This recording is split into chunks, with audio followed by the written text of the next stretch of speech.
Shalom, kita akan kembali belajar firman Tuhan hari ini dengan satu topik tentang kematian dan refleksi bagi kehidupan sekarang.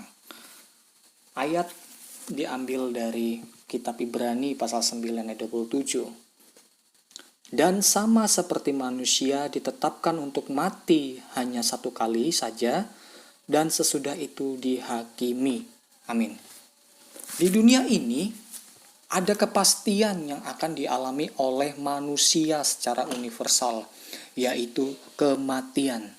Tidak ada orang yang bisa menghindari hal ini.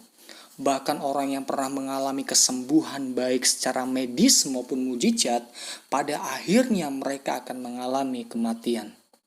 Kematian akan datang kepada siapapun sesuai dengan waktu yang telah ia tentukan. Baik oleh karena sakit penyakit, bencana, kecelakaan, atau bahkan ketika Anda sedang tidak mengalami semuanya itu, Anda pun bisa mati ketika waktunya itu sudah tiba. Apakah Anda siap? Apakah kita siap ketika waktunya itu tiba? Apalagi di tengah kondisi saat ini. Lantas, bagaimana sikap orang Kristen memandang tentang kematian? Kematian adalah perhentian sementara kehidupan secara badaniah dan keterpisahan antara roh dan tubuh. Ketika seorang Kristen meninggal dunia, tubuh jasmaninya tetap di dalam dunia ini, dikuburkan seketika itu. Dan rohnya dengan penuh sukacita naik ke hadirat Yesus Kristus di dalam kekekalan. Dalam 2 Korintus 5 ayat 8 dan Filipi 1 ayat 23, Rasul Paulus menulis bahwa ia lebih bahagia menetap bersama Allah di dalam rumahnya yang kekal. Tuhan Yesus dalam peristiwa Lukas 23 ayat 43 menyatakan bahwa seorang yang ada di sampingnya akan bersama-sama dengan ia di Firdaus ketika dia disalibkan bersama-sama dengan Yesus. Ketika itu Yesus berkata, engkau akan bersama-samaku di dalam Firdaus. Berkat yang diterima oleh orang percaya pada saat kematian adalah jiwa mereka akan disempurnakan dalam kekudusan pada saat kematian mereka. Ibrani 12 ayat 23 berkata, dan kepada jemaat anak-anak sulung yang namanya terdaftar di sorga, dan kepada Allah yang menghakimi semua orang, dan kepada roh orang-orang benar yang telah menjadi sempurna. Inilah yang diberikan kepada orang-orang yang percaya kepada Kristus. Jiwa mereka akan disempurnakan dalam kekudusan pada saat kematian. Seketika itu juga masuk ke dalam kemuliaan Allah. Di dalam Filipi 1 ayat 23 dicatat, dalam 2 Korintus 5 ayat 8, Lukas 23 ayat 43. Pandangan pengakuan iman baptis London 1968 mengatakan, jiwa manusia bersifat kekal, tidak mati atau tidur atau menjadi tidak sadar. Setelah tubuh mati, jiwa kembali kepada Allah yang mengaruniakannya. Jiwa orang benar disempurnakan dalam kesucian pada saat kematian, diterima di sorga bersama dengan Kristus. Inilah jaminan yang diterima oleh orang-orang percaya melalui Yesus Kristus. Inilah kemuliaan iman Kristen yang terletak pada janji kemenangan atas maut. Karya penebusan Tuhan Yesus telah sangat cukup untuk menebus semua dosa manusia. Dan itu terjadi saat manusia menerima Yesus Kristus sebagai Allah dan Juru Selamat.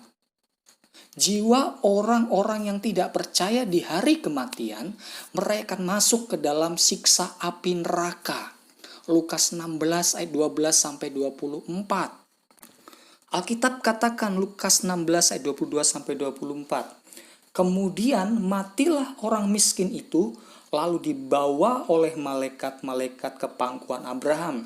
Orang kaya itu juga mati lalu dikubur, dan sementara ia menderita sengsara di alam maut, Ia memandang ke atas dan dari jauh dilihatnya Abraham dan Lazarus duduk di pangkuannya.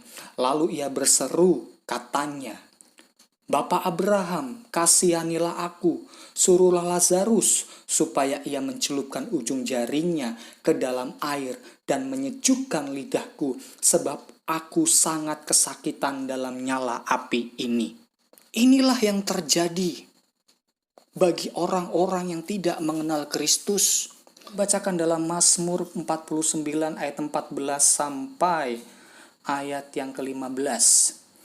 Inilah jalannya orang-orang yang percaya kepada diri sendiri. Ajal orang-orang yang gemar akan perkataannya sendiri. Seperti domba mereka meluncur ke dalam dunia orang mati. Digembalakan oleh maut, mereka turun langsung ke kubur. Perawakan mereka hancur, dunia orang mati menjadi tempat kediaman mereka. Hal yang mengerikan terjadi dalam kehidupan orang-orang yang tidak memiliki iman kepada Kristus. Di dalam kematian hal ini yang menjadi perbedaan antara orang percaya dan orang tak beriman. Orang beriman akan melihat berkat sejati yaitu keselamatan ketika hidupnya dibawa kepada Kristus. Dan ketika mengalami kematian, jiwanya dibawa kepada kehidupan yang penuh pengharapan. Sebab dalam kematian orang percaya, maut tidak lagi berkuasa atasnya karena ia telah dilepaskan dari kuasa maut. Sedangkan orang yang tidak percaya, baik tubuh maupun jiwa mereka terpisah dari Allah serta mengalami penderitaan yang tak terhingga. Karena ditempatkan di tempat yang mengerikan. Di sana hanya ada kegelapan yang paling gelap, ratap dan gertak gigi. Matius 8 ayat 12 berkata seperti itu. Disiksa dengan api belerang. Wahyu 14 ayat 10. Ulat bangkai tidak mati dan api tidak padam. Markus 9 ayat 48. Inilah siksaan kekal bagi mereka yang hidup di luar Kristus pada masa hidupnya. Bagaimana dengan hidup kita saat ini? Kita merespon, merenungkan tentang kematian. Sudahkah ada kepastian hidup dalam hidup kita untuk mengalami hidup yang penuh pengharapan? Ketika hidup di dalam dunia ini, apa yang menjadi keluhan hidup kita? Penderitaan fisik di bumi? Apakah itu? Belajar dari kitab Ratapan. Alkitab mengatakan, mengapa orang hidup mengeluh? Biarlah setiap orang mengeluh tentang dosanya. Ratapan 3 ayat 29. Mengapa demikian? Mengapa kita harus mengeluh tentang dosa kita? Karena upah dosa ialah maut. Roma 6 ayat 23 katakan, tempat kesengsaraan yang mengerikan maut itu. Tetapi barang siapa percaya kepadanya tidak dihukum. Yohanes 3 ayat 18. Barang siapa percaya kepada Yesus Kristus, ia beroleh hidup yang kekal. Yohanes 3:36. Hidup bersama dengan Dia, seperti yang Yesus katakan kepada penjahat yang bertobat ketika disalibkan bersama-sama dengan Yesus, engkau akan bersama-sama dengan aku di dalam Firdaus. Inilah berkat bagi orang yang percaya kepada Yesus. Maukah engkau mengalami berkat rohani ini? Mengeluhlah oleh karena dosa-dosamu. Dan datanglah kepada Yesus Kristus dengan penuh iman. Seperti seorang lumpuh yang dibawa kepada Yesus yang dicatat di dalam Markus pasal yang kedua. Dan ketika Yesus melihat iman mereka, dan Yesus berkata kepada orang lumpuh itu, "Hai anakku, dosamu sudah diampuni." Sebutan yang sangat lembut dengan panggilan sebagai anak, yang mengisyaratkan kepedulian dan perhatiannya seperti seorang bapa dan anaknya, seperti seorang anak yang hilang kembali pulang di hadapan bapaknya, disambut dengan penuh kasih. Inilah bentuk penerimaan Allah kepada orang yang percaya kepadanya. Dan ketika dia sadar bahwa dia adalah pendosa, ketika dia sadar dia adalah orang yang berdosa, Dia kembali datang kepada Tuhan sebagai Tuhan dan Juru Selamatnya. Dia membutuhkan Kristus sebagai Juru Selamat. Maka kehidupannya akan diterima seperti orang lumpuh ini. Engkau dan saya akan disambut sebagai anak. Bukan lagi orang-orang yang di bawah murka Allah. Orang lumpuh ini bukan hanya diterima sebagai anaknya. Kalau kita melihat teks Markus pasal 2. Tetapi juga dosanya diampuni. Dalam konteks orang lumpuh disembuhkan ini, orang-orang Farisi dan ahli Taurat gusar karena mereka yang bisa mengampuni dosa bagi mereka itu hanyalah Allah. Jadi bagi mereka Yesus itu sedang menghujat Allah karena dia berkata dosamu sudah diampuni. Ini penghujatan menurut kitab Imamat pasal 24 ayat 16, Yesus layak untuk dihukum mati. Namun mengapa Yesus bertindak seperti ini? Mengapa Kristus melakukan hal ini? Karena untuk memberikan suatu tanda bagi orang-orang Yahudi, termasuk bagi orang-orang Farisi dan ahli Taurat, bahwa Yesus Kristus adalah Mesias yang dijanjikan yang akan mengampuni segala kesalahan umatnya. Seperti yang dikatakan Nabi Yesaya pasal 33 ayat 22 dan 24. Saya akan bacakan secara singkat. Sebab Tuhan ialah hakim kita, Tuhan ialah yang memberikan hukuman bagi kita, Tuhan ialah Raja kita, Dia akan menyelamatkan kita. Tidak seorang pun yang tinggal di situ akan berkata, aku sakit, dan semua penduduknya akan diampuni kesalahannya.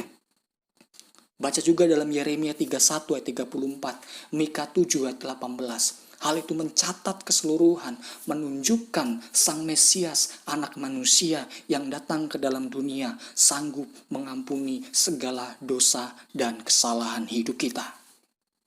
Selanjutnya, karena Yesus membuktikan dirinya sebagai Allah, karena dia sanggup menghapus segala dosa, melalui apa? Melalui kepercayaan orang-orang Yahudi.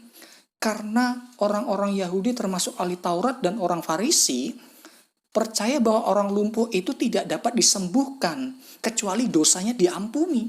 Lihatlah apa yang dilakukan oleh Yesus.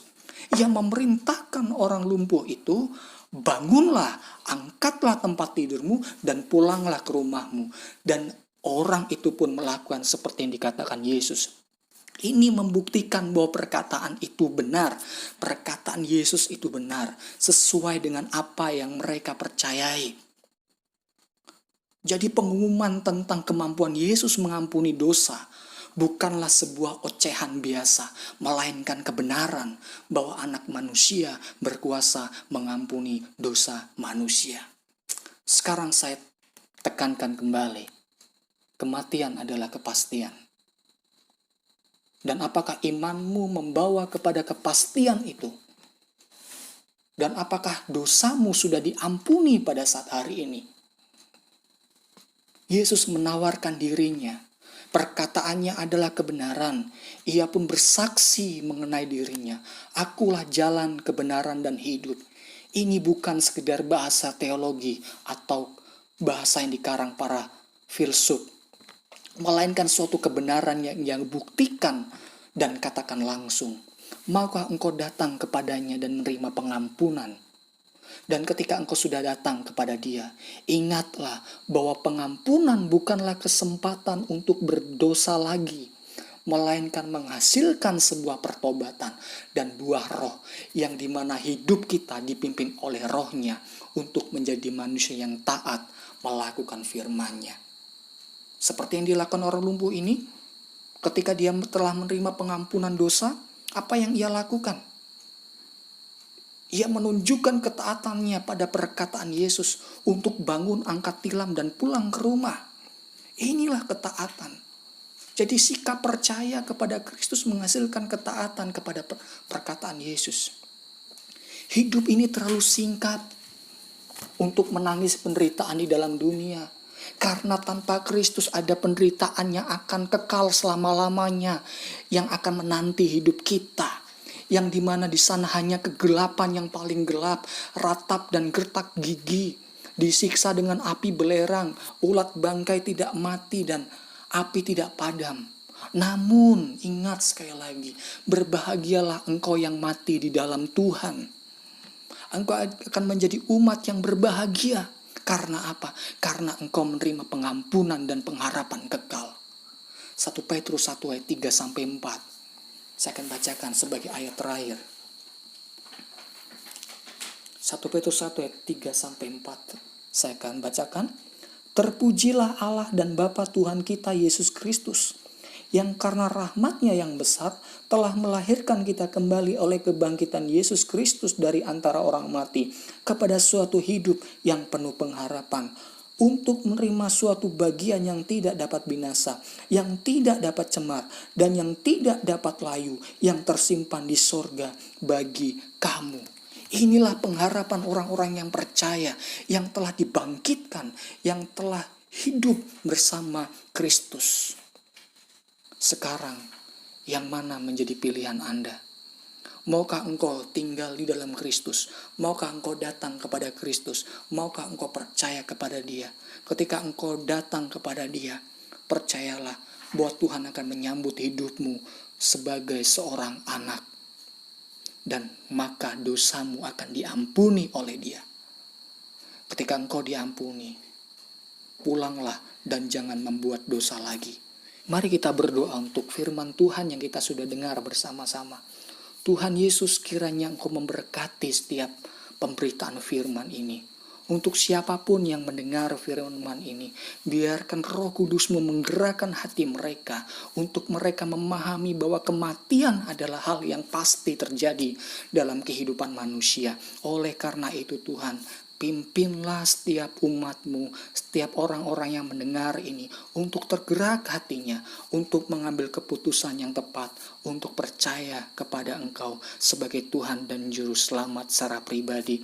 Karena kami percaya ketika kami datang kepadamu, ketika kami percaya kepadamu, maka kami akan diselamatkan. Firman-Mu berkata, marilah kepadaku semua yang letih lesu dan beban berat, aku akan memberikan kelegaan kepadamu. Kami mau datang kepadamu Tuhan, berkati setiap kehidupan kami, para pendengar firman Tuhan ini, kiranya mereka digerakkan hati mereka, yang percaya menjadi orang yang percaya, dan yang sudah percaya dikuatkan untuk tidak takut ketika kematian itu datang menghampiri hidupnya. Hanya di dalam nama Yesus kami berdoa dan mengucap syukur. Haleluya. Amin. Kiranya Tuhan Yesus memberkati kita semuanya.